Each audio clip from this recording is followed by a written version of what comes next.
நம்ம Ashwin sweets and snacks export பண்றதுக்கு 7373041434 மற்றும் www.ashwinsweets.com கான்டாக்ட் பண்ணுங்க. நிறைய பேர் மாட்டுவாங்க. ஏன்னா அவ்வளோ கரப்ஷன் நடந்துட்டு இருக்கு மாநகராட்சி நிர்வாகம் சார்பா. இல்லை நீங்கள் இங்கே கும்பகோணம் இங்கே சாரி கொஞ்சம் அவுட்ரு இது சோலைப்பேந்தரி இங்கேயே இப்படி இருந்துச்சுன்னா கும்பகோணம் பார்த்தீங்கன்னா கிட்டத்தட்ட இவ்வளோ தண்ணி நிற்கிது.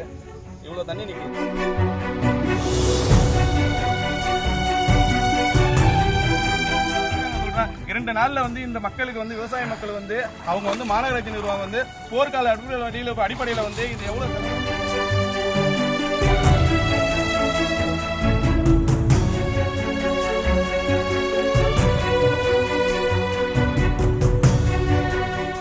வணக்கம். கும்பகோணம் எல்லைக்குட்பட்ட சோலைப்பெந்தருவில் விவசாயிகள் நிலம் 30 ஏக்கர் இங்கே இருக்குது. இந்த 30 ஏக்கர் நீங்கள் பார்த்தீங்கன்னா அவங்க என்னென்ன பயிர் வச்சுருக்காங்கன்னு பார்த்தீங்கன்னா கரும்பு, அது இல்லாமல் பயிர் தீவனம், மாட்டு தீவனம், அது இல்லாமல் வாழை மரங்கள் விளைவிப்பு பண்ணியிருக்காங்க.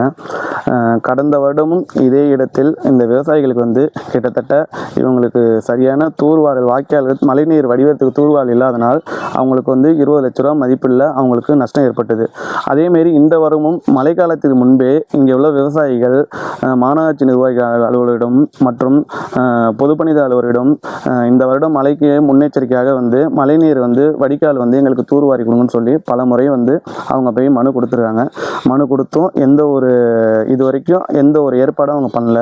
இப்போ நீங்கள் பார்த்தீங்கன்னா இவங்களோட விளைநிலங்களில் பார்த்தீங்கன்னா இப்போ நாங்கள் உள்ளே போய் பார்த்தோம். உள்ளே நாங்கள் போய் பார்த்ததில் பார்த்தீங்கன்னா முட்டிக்கால் அளவுக்கு தண்ணி நிற்கிது. இந்த முட்டிக்கால்கள் தண்ணி நிற்கிறதுனால அவங்க விளைச்ச நெல், மாட்டு தீவனம், வாழைக்கன்று ஃபுல் அண்ட் ஃபுல் அழிடுச்சு. இப்போ பார்த்தீங்கன்னா 22 லட்சம் இவங்களுக்கு மதிப்பில்லாது.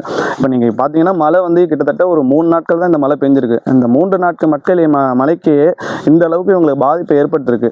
இந்த விவசாயிகளுக்கு பாதிப்பு ஏற்பட்டிருக்கு. இந்த விவசாய பாதிப்புக்கு யாருங்க பொறுப்பேற்கிறது? நாங்கள் பொறுப்பேற்கிறதா இல்லை விவசாயிகள் இந்த விளைவிச்சு இங்கே வேலை பார்க்குற விவசாயிகள் பொறுப்பேற்பாங்களாங்க?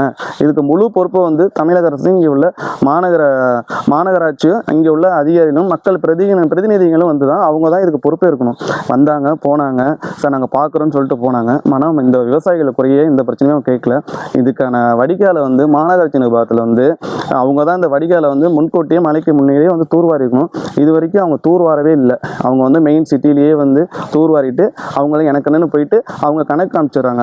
இந்த கணக்கெல்லாம் இவங்க பொய்யா காமிச்சிட்டு இருக்காங்க. இதில் ஒரு பெரிய ஊழல் இருக்குது. இப்போ இந்த விவசாயிகள் பாதிக்கப்பட்டவங்களுக்கு இந்த மாநகராட்சி நிர்வாகம் மட்டும்தான் முழு மூச்சில் பொறுப்பேற்கணும். அவங்களுக்கு போர்க்கால அடிப்படையில் அவங்களுக்கு எவ்வளோ நிவாரணம் கொடுக்கணுமோ அதை கொடுத்து இன்னும் 2 நாட்கள் இந்த அனைத்து மழைநீரும் வடிகால் வடிகிறதுக்கு அவங்க ஏற்பாடு செய்யணும். ஒருவேளை அவங்க ஏற்பாடு செய்யவில்லை என்றால் இந்த விவசாயிகளோடு சேர்ந்து தமிழக வெற்றி கழகத்தின் சார்பாக நாங்கள் மிகப்பெரிய போராட்டத்தை அவர்களுக்கு ஆதரவாக உறுதுணையாக நிற்போம் என்பதை இந்த நேரத்தில் நாங்கள் தெரிவித்துக் கொள்கிறோம். நம்ம Ashwin sweets and snacks export பண்றதுக்கு 7373041434 மற்றும் www.ashwinsweets.com கான்டாக்ட் பண்ணுங்க. பிளே ஸ்டோர் மற்றும் ஆப் ஸ்டோரில் இருந்து பாலிமர் செயலியை QR கோடு மூலம் பதிவிறக்கம் செய்யுங்கள். செய்திகளை உடனுக்குடன் பெறுங்கள்.